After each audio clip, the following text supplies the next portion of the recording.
Imagine a royal court glittering with gold, where chandeliers cast a glow on velvet gowns and jeweled crowns, but the air chokes with a stench so vile it could make a warrior gag. No one dare speak of it. This is the hidden truth of Queen Elizabeth I of England, the Virgin Queen, Gloriana, a woman whose name echoes through history as a beacon of power. You weren't supposed to know this. No one was. Tonight, I'm pulling you into the shadows of her world, where her obsession with control turned hygiene into a weapon, a mask, a spell to bend minds and reshape reality. You're about to uncover shocking secrets of her cleanliness, truths that reveal not just a queen, but a system of manipulation so dark it still haunts the institutions we trust today. Before we dive in, if you're ready to unmask the myths that shape our world, hit that like button and subscribe, but only if you feel this truth burning in you. Drop your location and local time in the comments. Let me know where in the world you're standing as we unravel this forbidden history. Ready? Let's begin. In the 1500s, sugar wasn't just a sweetener, it was a drug, rarer than gold, a symbol of dominance shipped from distant colonies. Elizabeth didn't just indulge in it, she worshipped it. Her tables groaned under candied violets, syrup-drenched fruits, and marzipan sculpted into miniature castles, a dazzling display of England's wealth to every ambassador who dared sit at her court. But this wasn't indulgence, it was strategy. Every sugary confection was a flex, screaming, "I am England, and my power is limitless." Yet this addiction was a slow poison. Her teeth, once a mark of royalty, rotted black, crumbled to stumps, her breath so foul it could clear a room. Courtiers whispered of her slurred speech, her pain, her refusal to let physicians pull her teeth. One noble, desperate to prove her decay wasn't fatal, had his own tooth ripped out before her, blood pooling on the floor as he screamed. Still, she refused. Why? Because fixing her teeth meant admitting weakness, and Elizabeth was no mortal. She was Gloriana, the goddess queen. Her court didn't mock her decay, they copied it. Noble women smeared soot on their teeth, blackening their smiles to mimic her ruin. Picture a court of grinning corpses, chasing her decay to prove their loyalty. This wasn't vanity.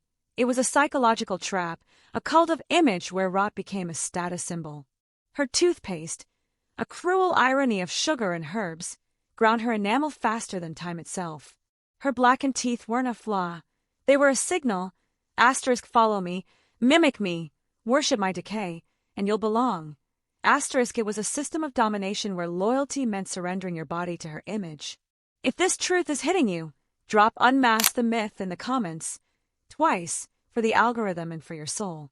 Let's keep peeling back the lies. But the sugar was just the surface. Elizabeth's world was one where water wasn't life, it was death. They called it miasma, an invisible poison carried by damp air, blamed for plagues that could wipe out cities. She didn't bathe to stay clean. She avoided it to stay divine.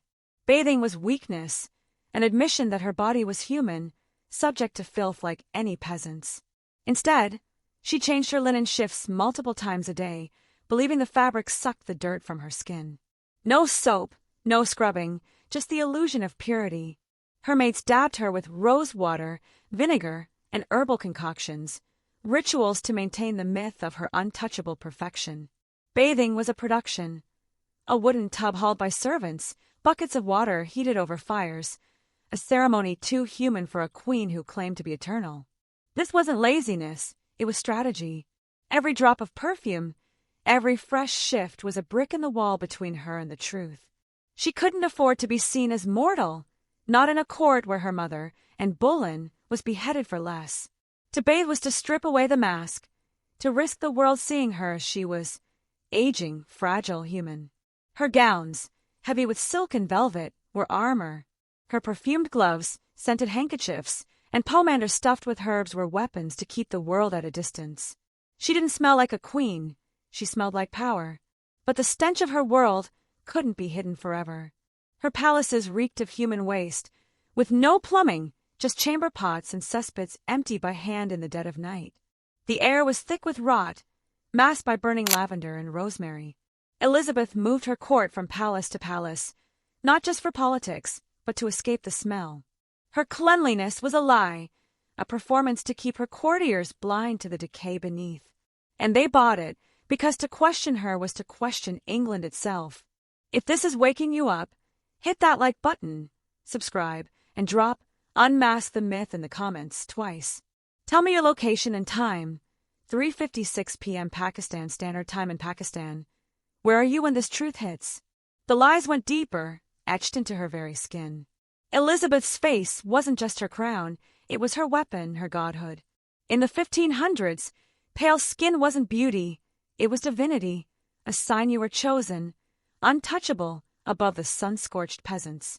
She didn't just wear makeup, she wielded it like a scepter. Her go-to was Venetian ceruse, a paste of white lead and vinegar that painted her skin ghostly, erasing every scar, every blemish, every hint of humanity. But this wasn't cosmetics, it was alchemy, a ritual to transform a woman into a myth. And it was killing her. The lead sank into her skin, burning it raw, leaving rashes, sores, and scars that never healed. She didn't stop. She layered it thicker, day after day, until her face was a frozen mask. Her lips, red as blood, were painted with vermilion, a pigment laced with mercury. Every brushstroke was a slow death, creeping through her veins, clouding her mind, trembling her hands, stealing her memory. Courtiers whispered of her mood swings, her confusion, her body betraying the goddess she claimed to be. Yet she kept painting. Why? Because her face wasn't hers, it was England's. A queen who aged, who scarred, was no queen at all. She banned mirrors from her chambers, refused natural light, surrounded herself with candles and shadows to keep the illusion alive. Painters weren't allowed to show her as she was. They used templates of a younger Elizabeth to craft portraits that lied about time itself. Her face was a state secret, guarded as fiercely as her throne. This wasn't vanity, it was domination. Her makeup was a command. Worship the mask, not the woman. Women caked their faces with the same poison, scarring their skin to mirror her perfection. Men bowed to a face they could barely see, knowing one wrong glance could mean disgrace. This was psychological warfare, a system where loyalty meant mimicking her destruction. Sound familiar? Look around today. How many chase impossible standards, ruining themselves to fit an image crafted by those above? Elizabeth didn't invent this game, but she played it like a master. If this is shaking you, drop "Unmask the Myth" in the comments twice. Hit like, subscribe, and tell me your location and time. Where are you standing as this truth unfolds? Her hair, the fiery crown of the Virgin Queen, was another lie. By her later years, those auburn locks were gone, buried under wigs, elaborate constructions of horsehair and silk, stiffened with sugar water and egg whites, powdered to hide the thinning, the gray, the loss. Her hair wasn't just hair. It was a symbol of her youth, her vitality, her divine right to rule. The lead and mercury from her makeup had scarred her scalp, her hairline receding, patches falling out like leaves from a dying tree. She couldn't let the world see that. So she turned to wigs, dyed to match the myth of her eternal youth. Each one was a crown, a lie woven to keep her courtiers bowing, her enemies trembling, her people worshipping. Washing her hair was unthinkable. Water could ruin the illusion, loosen the wigs, expose the truth.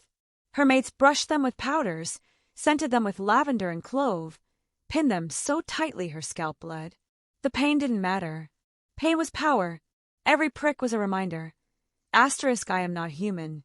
I am Gloriana. Asterisk. Her courtiers followed suit, donning wigs to mimic her stasis, chasing her myth. It was a silent command, conform or be cast out. Her wigs were propaganda, freezing time, bending reality. Her maids, breathing in toxic dust, lost their own hair, their health, their lives, all to uphold her lie. This was a system that demanded sacrifice from everyone in its orbit. If this truth is burning in you, drop "Unmask the Myth" in the comments twice. Smash that like button, subscribe, and share your location and time. Where are you when you see the pattern? Elizabeth's gloves weren't accessories. They were weapons, drenched in rose, amber, and civet, so potent they could mask the stench of a rotting palace. Her hands were never seen bare. To show them was to admit she was human, with veins that bled, skin that aged. Her gloves were a shield, a symbol, a command. She gifted them to courtiers, not as kindness, but but as a chain. To receive a scented glove was to be marked as hers, bound to her myth. Courtiers wore them, carried them, displayed them like badges of loyalty, breathing in her scent as a reminder, you belong to me. This wasn't fashion, it was domination. A sensory spell that kept her court in thrall. Her gloves hid the truth of her decay. Years of mercury and lead had left her skin thin, blistered, peeling. Her hands trembled, a sign of poison coursing through her.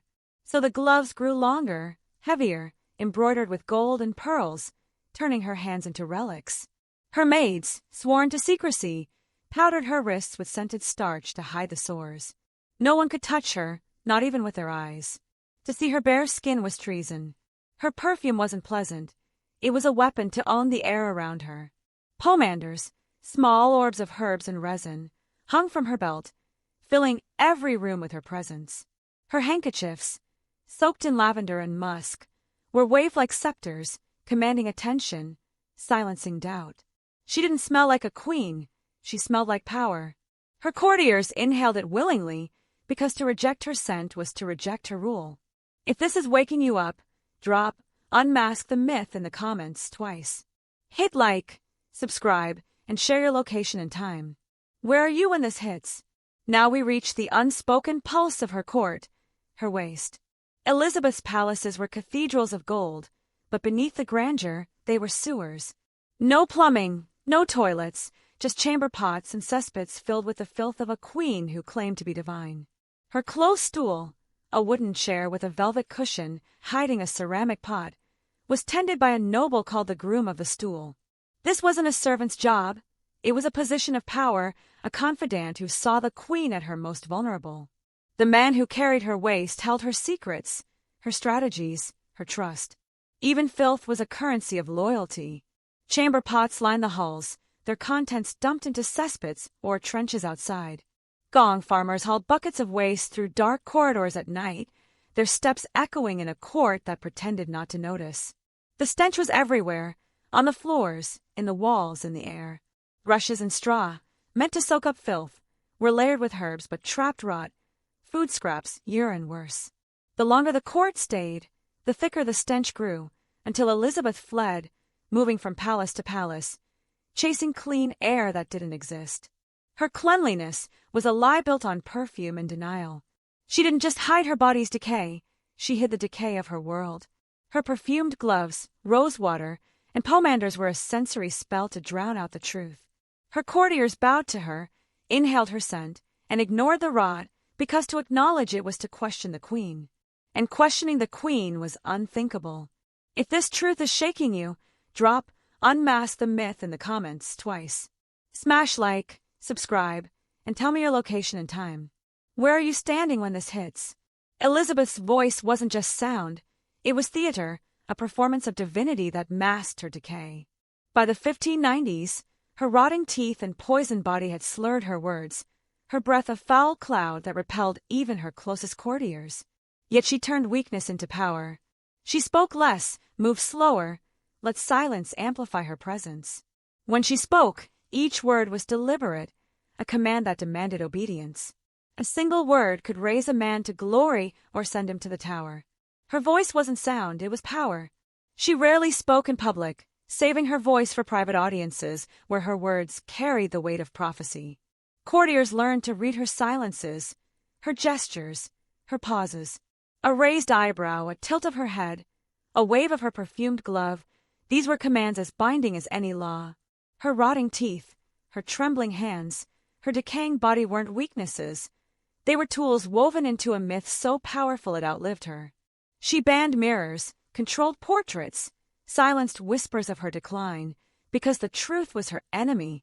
Her court was a stage, and she was the director, the star, the god. If this is burning in you, drop, unmask the myth in the comments twice. Hit like, subscribe, and share your location and time. Where are you when you see the code? Elizabeth didn't just rule bodies, she owned souls.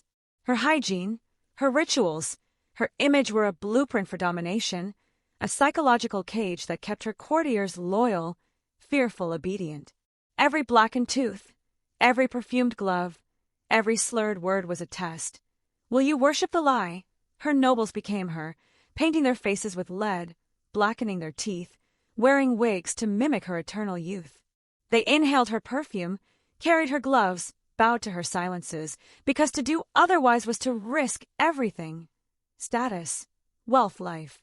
Her court was a theater of paranoia, where every gesture was watched, judged, weaponized. Courtiers competed to outdo each other in devotion, copying her decay, her rituals, her myths. They erased themselves, becoming extensions of her will. Her spies, her eyes, were everywhere, reporting every doubt, every crack in the facade. She didn't just rule a kingdom, she ruled belief, turning her court into a machine where dissent was death and imitation was survival. Her myth reshaped England itself. Her portraits, frozen in time, were circulated like holy icons. Her speeches, like the Tilbury speech, "I have the heart and stomach of a king," were spells binding her people to Gloriana. She didn't need to be clean or young, she needed to be believed. Her people believed, because to doubt her was to doubt England, to unravel the fragile order holding the nation together. This wasn't unique to Elizabeth. Her system of control, image, fear, conformity, was built on the bones of ancient powers, from Roman emperors to medieval popes. And it didn't die with her. It evolved. Today's elites have taken her playbook and weaponized it with technology, media, algorithms. The brands you wear, the leaders you follow, the images you chase, they're all part of the same machine, designed to make you conform, to make you worship, to make you forget the rot beneath. Corporations sell you perfection while poisoning the planet. Politicians sell you hope while hiding their deals. Influencers sell you beauty while filtering their flaws. They're all Elizabeths, painting their faces, perfuming their lies, demanding your loyalty. You're seeing it now, aren't you? The pattern, the way power hides behind image, behind ritual, behind belief. Elizabeth's court was a microcosm of today's world, where truth is buried under layers of illusion. Her courtiers were no different from you, chasing status, craving belonging, sacrificing their freedom to fit the myth. But you don't have to. This knowledge is your weapon, a blade to cut through the lies. Drop, unmask the myth in the comments, twice, for the algorithm and for your soul. Smash like, subscribe, and share this video with someone who needs to wake up. Tell me your location and time, 3:56 p.m. Pakistan Standard Time in Pakistan. Where are you when you see the cage? You're standing in the ashes of Elizabeth's myth now, holding forbidden knowledge that makes you dangerous to those who profit from your ignorance. Her blackened teeth, her poisoned face, her wigs, her gloves, her hidden waist, her weaponized voice, her cult of conformity, they weren't quirks of a queen. They were the gears of a machine, a system of control that turned a woman into a god and her court into a cage. This isn't just history. It's a revelation, a key to the hidden forces that pull the strings today. You're not just watching, you're waking up to the lies that bind you. The systems Elizabeth perfected didn't die with her. They evolved, burrowing into the institutions we trust, the leaders we follow, the myths we're told to believe. Governments, corporations, influencers, they don't rule with swords anymore. They rule with desire, with image, with the promise of belonging.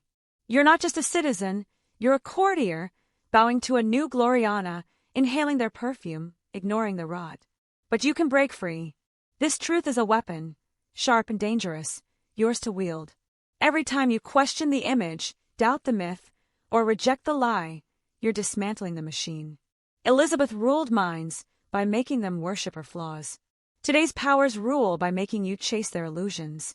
But you see the code now, the way power hides in plain sight, in the brands you wear, the words you hear, the images you're sold. This isn't just a story about a queen. It's a call to rebellion, a challenge to unmask the myths that shape your life. If this is hitting you, lock it in. Drop "unmask the myth" in the comments, twice, for the algorithm and for your soul. Hit like, subscribe, and share this video with someone who needs to see the truth. Drop your location and time, 3:56 p.m. Pakistan Standard Time in Pakistan. Where are you standing when this hits? This isn't just a video, it's a reckoning. You're not just learning history, you're learning how to fight back. The truth is yours now. Wield it,